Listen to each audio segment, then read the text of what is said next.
Welcome to this month's episode of the World of Roofing podcast, hosted by John Kenny of Cottney Consulting and Andrew Rowley of roofmapping.com, where we will introduce you to a new roofing industry artisan from around the world. All right, well, I'd like to welcome everybody back to another episode of the World in Roofing. I'm John Kenny, one of your co-hosts with Cottney Consulting Group, and as always, I have my other co-host coming live from the UK, Andrew from roofmapping.com. Andrew, how are you today? I'm very well, thank you. Yeah, not too bad today. It's been a long time, so I'm looking forward to this new episode. Absolutely. Looks like we have a little interesting new background behind you for this one. Yeah, so this is over in the Middle East, so a very interesting roof. So yeah, just thought I'd showcase that one. Looks nice. It almost kind of looks like the Epcot A ball little in bit, Disney. yeah. Interesting. All right, so today we have our guest, John Lowy with, where are you from, John? Go ahead, tell us a little bit about you and your company and where you hail from. So I'm John Lowy from Vmzinc, and I've been working for Vmzinc for a long time, since 1997 to be exact. Oh, wow. Not quite as long as the company, because the company's been around since 1837, so longer than that.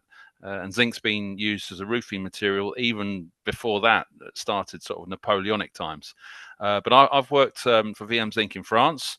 I had a little stint in the US, based in North Carolina, and I've been back in the UK since 2006, so about 18 years ago, 18 years now, and I've been involved in various aspects. Always sort of got a technical side to it. I've been involved a little bit in sort of marketing and communication and sales, but always with a technical focus.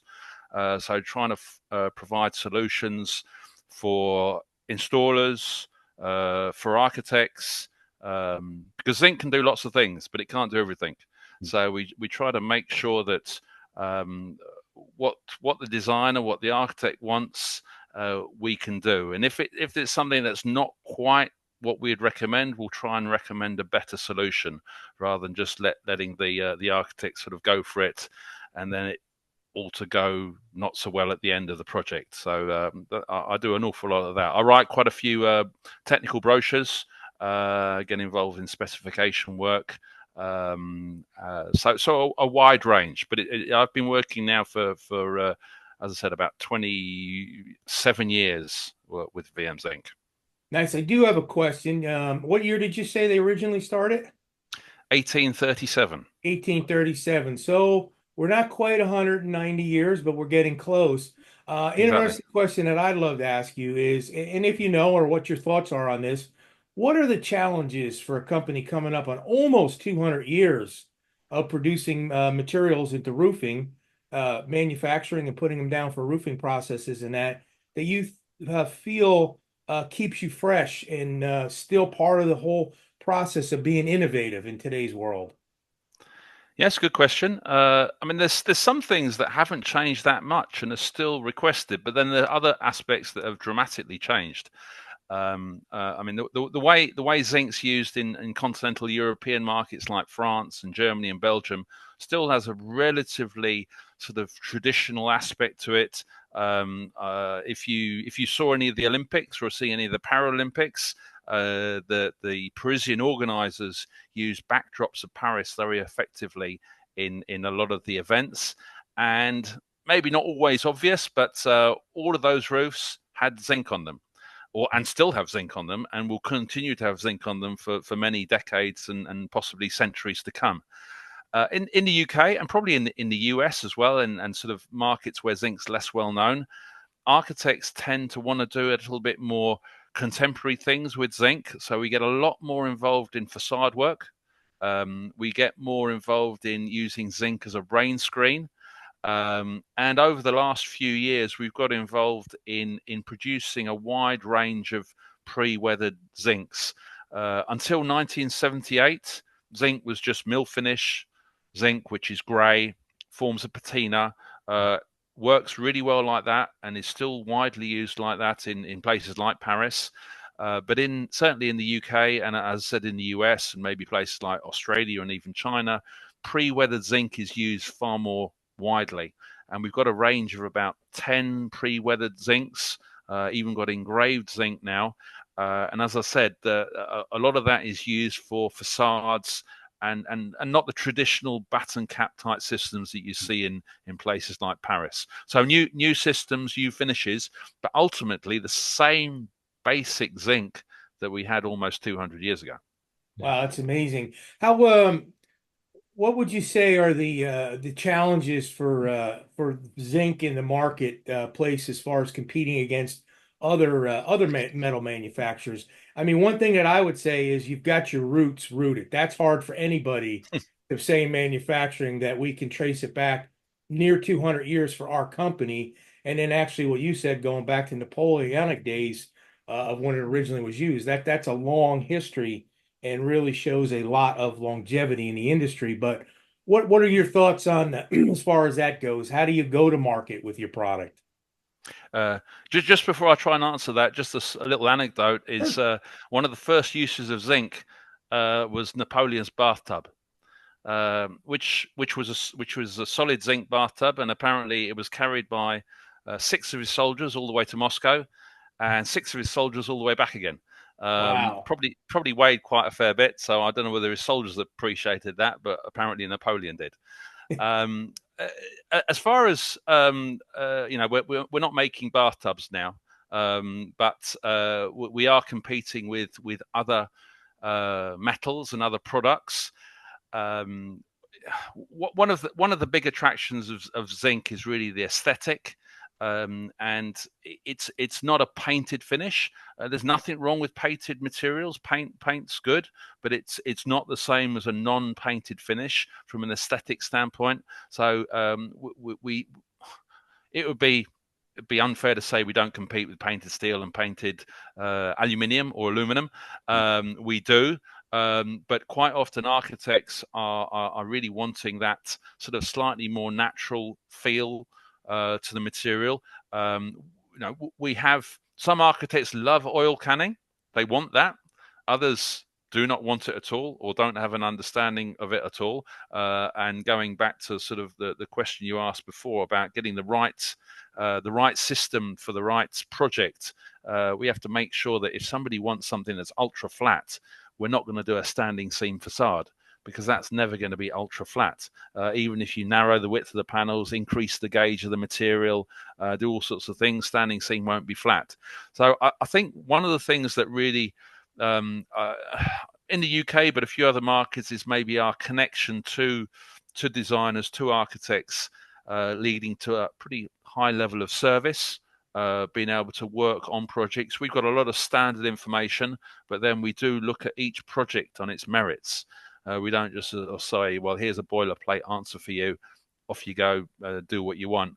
We'll say, here, this is what we'd recommend, or we wouldn't recommend that. And we'll look at each project. So being able to provide a service to back up a product which has got quite a high quality image to it is very important. So service is a big thing.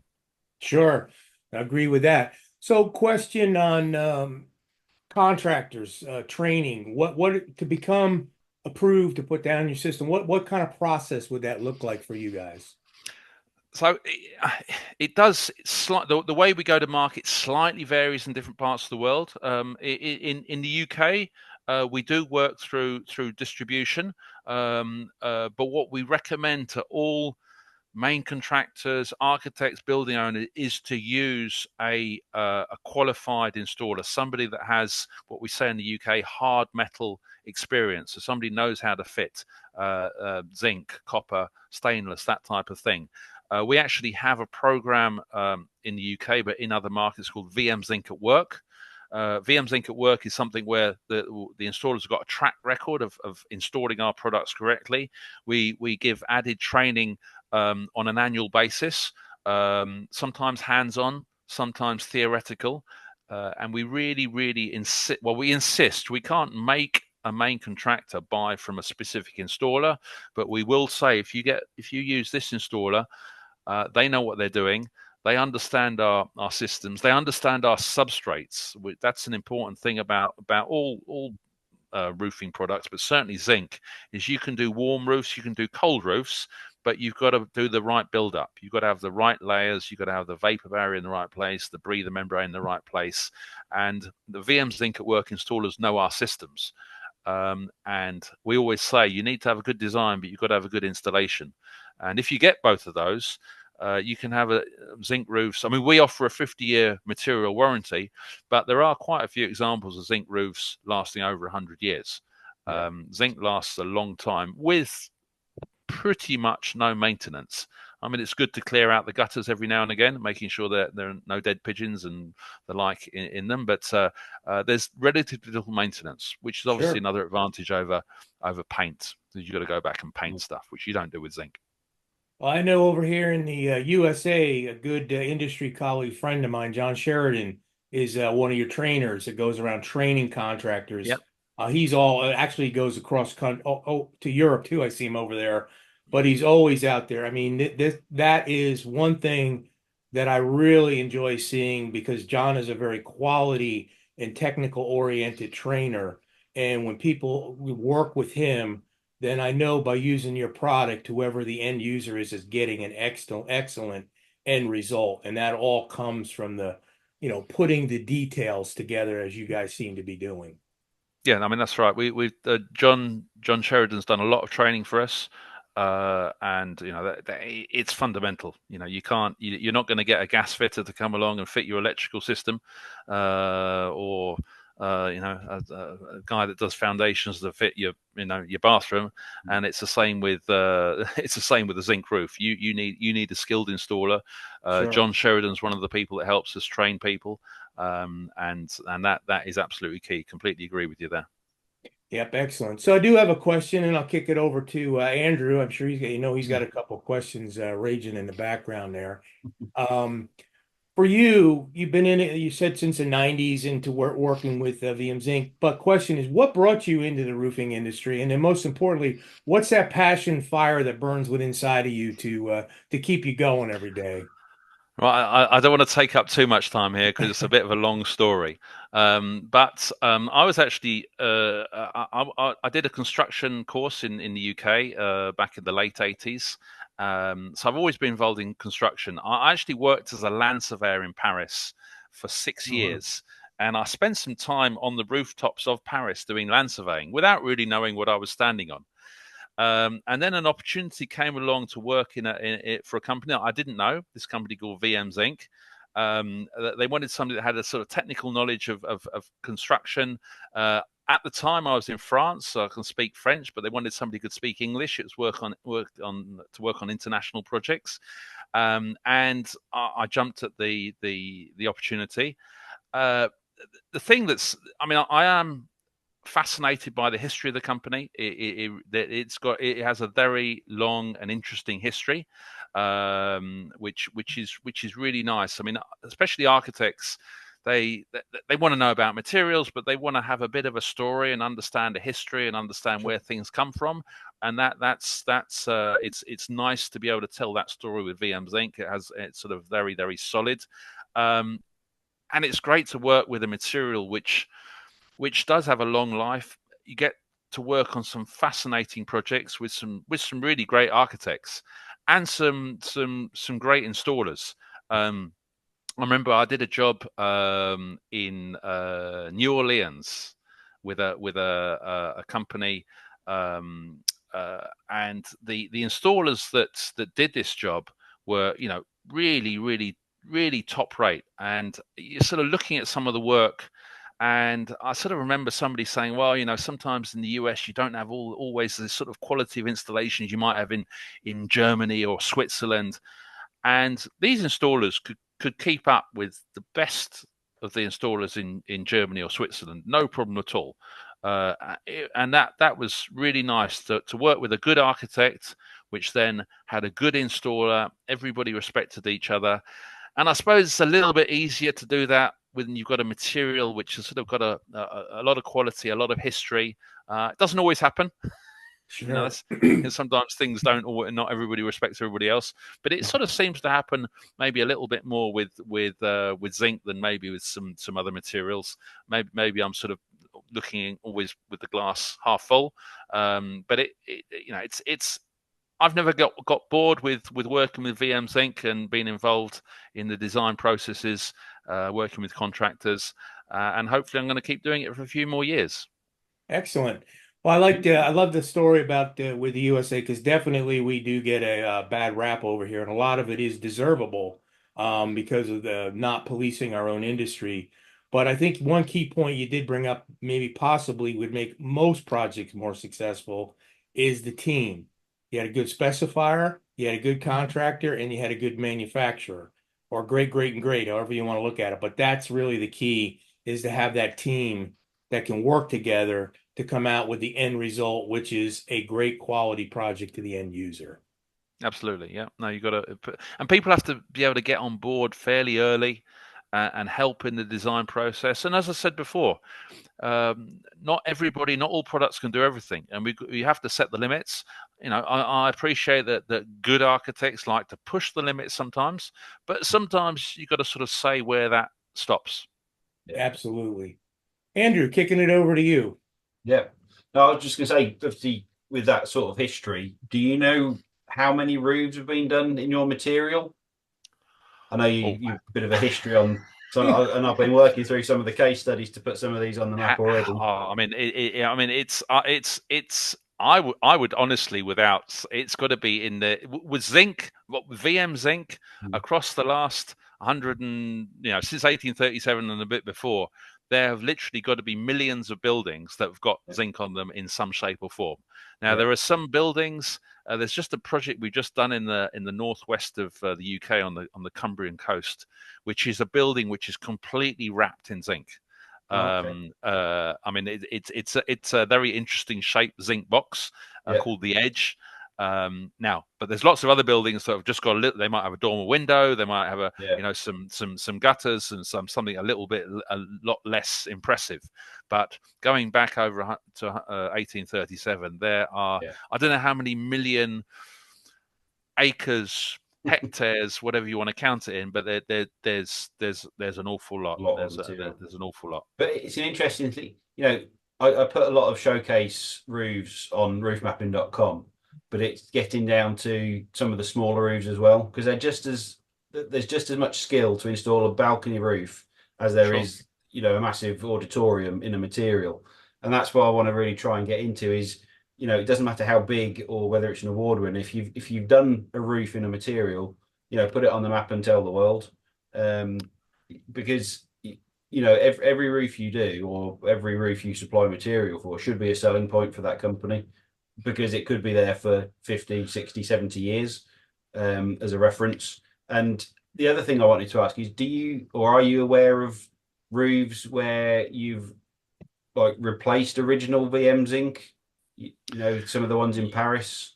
Yeah. I mean, it's just as far as in the UK at the moment, we sort of, we think about the big, dramatic, impressive, well-known projects, and there's quite a few of them. But the average project side is probably a couple of 100 square meters. So that's taking all the really big ones, and then there's some smaller ones. So we do a lot of relatively small private house extensions. That's sort of a bread and butter part of our business. So we're involved in a lot of that, and I completely agree with you.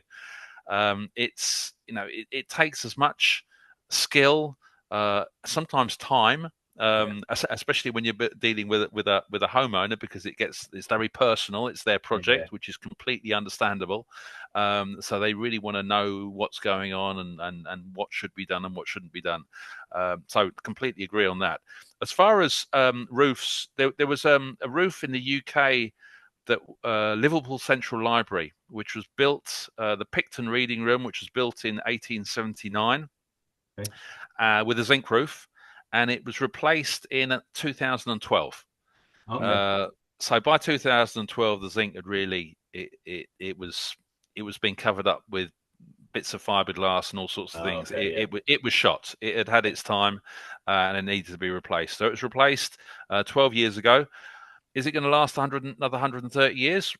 It should do. I mean, if the first one did, the second one should.